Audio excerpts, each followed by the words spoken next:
सरकारचे काही शिष्टमंडळ आज सकाळी गेलेलं आहे त्यांना भेटायला, अशी मी सकाळीच माहिती घेतली. ते चर्चा करेल. सरकारच्यावरच ही जबाबदारी आहे. सरकारला वेळोवेळी वेळ दिलेली होती, मुदत वाढ सरकारने घेतलेली होती. आता सरकारच त्यांच्याशी बोलतंय, त्यामुळे नक्की काय त्यांच्यात दोघांचा संवाद आहे हे आम्हाला काही माहीत नाही.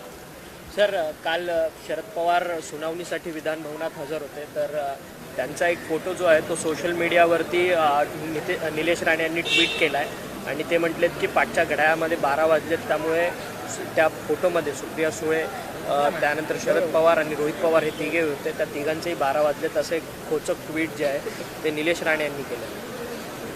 काय असं लोक काय सोशल मीडियात अशी लोक बरेच काय काय लिहित असतात, त्याकडे तुम्ही बघत जाऊ नका. मी तर कधीच बघत नाही. फार तुम्ही सोशल मीडियात वेळ घालू नका तुमचा.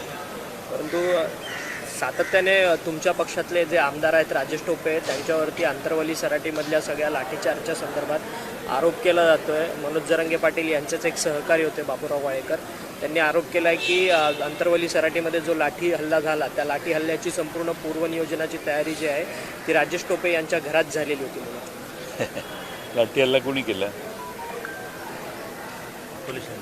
कुणी केलं? लाठी हल्ला पोलिसांनी केला. दगडफेक जी आहे ती सरकारमध्ये राजेश टोपे आहेत का?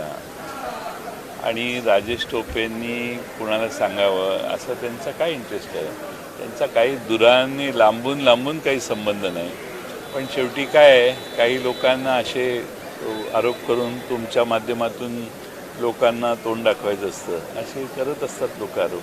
पण राजेश टोपेंचा काहीही संबंध नाही. जे राजेश टोपेंना जवळून ओळखतात ते सगळ्यांना माहिती आहे राजेश टोपेंचा स्वभाव कसा आहे तो. जरांगे पाटील म्हणतात की मुख्यमंत्री आणि दोन्ही उपमुख्यमंत्र्यांनी आता थेट आमच्याची चर्चा करावी, मध्ये कोणीच नको. परंतु तरी देखील जे सुमंत भांगे आहेत, शिष्टमंडळामध्ये जे सुमंत भांगे सचिव आहेत समाज कल्याण विभागाचे, ते आणि बाकीचे इतर अधिकारी जे आहेत ते संपूर्ण शिष्टमंडळात पाठवले गेलेत. जरांगे पाटील ऐकत नाही. त्यांच्यासोबत खूप मोठा मराठा समाज जो आहे तो वाशीपर्यंत आलेला आहे. सरकार आता मराठा समाजाचं मागासलेपण सिद्ध करण्यासाठी मागासवर्गीय आयोगाचे सर्वेक्षण चालू झालेली आहे.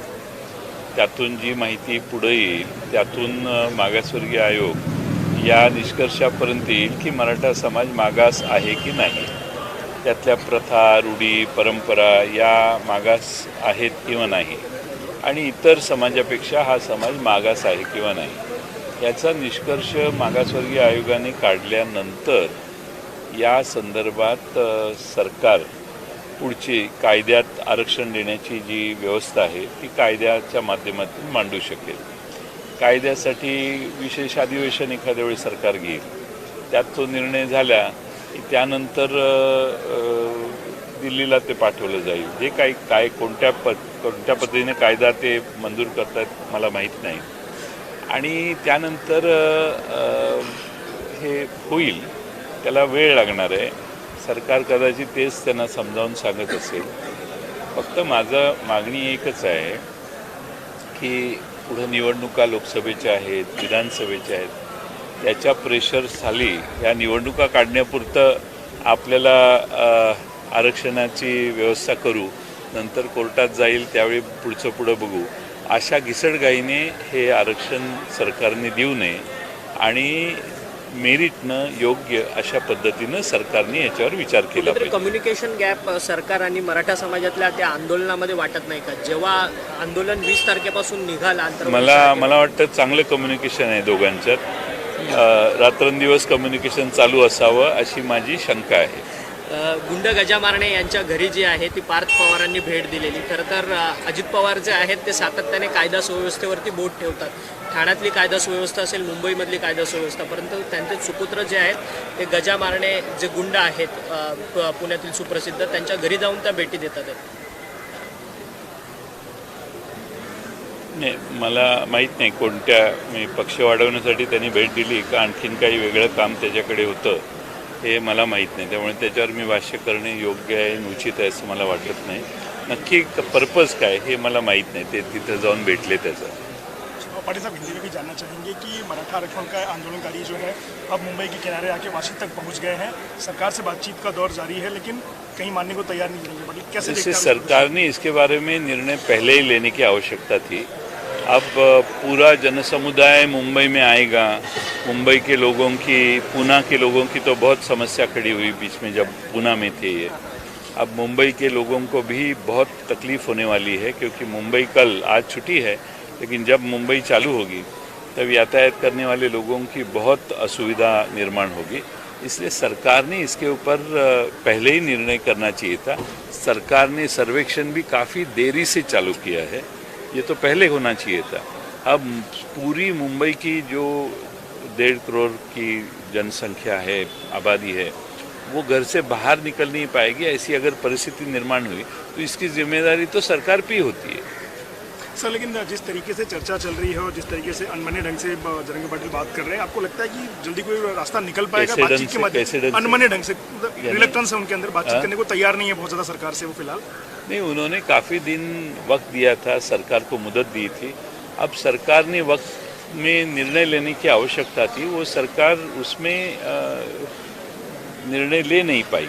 बहुत बड़े बड़े आश्वासन देने वाले लोग निर्णय नहीं लेते तो ऐसी समस्या निर्माण होती है। सर, सरकार की तरफ से बार बार ये कहा जा रहा है कि एक लंबी प्रोसेस है, कानून की लड़ाई भी जारी है सुप्रीम कोर्ट में, और अगर इसलिए जरांगे पाटिल को 1-1 महीने की मुदत देने की, सहूलत देने की उनसे मुदत मांगी इन्होंने 1-1 महीने की। ये ज़रूरत नहीं थी, उनको बोलना था कि 3 महीने लगेंगे, 6 महीने लगेंगे, कुछ ना कुछ। तभी जब निर्णय किया और उनको आश्वासन दिया, तब ये सरकार, जिन्होंने आश्वासन दिया, उनकी जिम्मेदारी थी कि हम ये कमिटमेंट करते, इतने दिन हमें दे दो। अब वो नहीं हो पाया। अब वो यहाँ मुंबई में आए, ये सब जो परिस्थिति निर्माण हुई है, वो मुझे लगता है सरकार इसमें जिम्मेदार है। सरकार ने जरांगे पाटिल जी को जो आश्वासन दिया था वो उनका फुलफिल नहीं किया, इसलिए जरांगे पाटिल अन्य लोगों के साथ आज मुंबई में आ रहे हैं और सरकार के ऊपर ही जिम्मेदारी है। अगर कुछ इधर उधर हुआ, लॉ एंड ऑर्डर की तकलीफ हुई, तो सरकार जिम्मेदार है, ऐसे मुझे लगता है। सर, 2024 के लोकसभा चुनाव काफ़ी करीब आते जा रहे हैं, तो ऐसे में अगर निर्णय होता है तो भी और अनिर्णय की स्थिति रहती है तो भी चुनाव का कितना प्रभाव पड़ रहा है इस पूरे मामले के ऊपर? इस सरकार चुनाव को सामने मद्देनज़र रखते हुए अगर निर्णय लेगी और लोकसभा के चुनाव हो जाएंगे, विधानसभा के चुनाव हो जाएंगे, बाद में कोई कोर्ट में जाएगा, बाद में स्टे मिलेगा, जो पहले हुआ है वही रिपीट न हो, ऐसी हमारी अपेक्षा है। और इसलिए हम चाहते हैं सरकार ने सोच समझ, जो भी निर्णय लेना है उनको सोच समझ के लेना चाहिए, और जो वो निर्णय करेंगे वो सुप्रीम कोर्ट तक टिकना चाहिए। सर, दोनों मुख्यमंत्री और मुख्यमंत्री में कहीं सामंजस्य की कमी आपको दिखती है इस मामले को लेकर, मराठा आरक्षण के विषय को लेकर के सामंजस्य की कमी? मैं समझता नहीं, मुख्यमंत्री जो करते वही फाइनल। 2 उप मुख्यमंत्री, 2 मंत्री, इसमें कोई नहीं, एक मुख्यमंत्री होता है, बाकी सारे मंत्री होते हैं। तो मुख्यमंत्री जो है वो मुख्यमंत्री को जो निर्णय करना है वो उन्होंने करना चाहिए। हम मुख्यमंत्री को रिस्पॉन्सिबल पकड़ते, उप मुख्यमंत्री, मंत्री, इनके बारे में हम नहीं कहते, क्योंकि ये सरकार का निर्णय है और सरकार का निर्णय मुख्यमंत्री लेते हैं तभी होता है, ऐसे हम समझते हैं। तो मुख्यमंत्री खुद कम्युनिटी से आते हैं, मराठा कम्युनिटी से आते हैं, तो उसका दबाव और ज़्यादा है उनके ऊपर निर्णय करने का? अब ये सवाल उनसे आपने पूछना चाहिए, मुझे मालूम नहीं। Thank you sir. Thank you.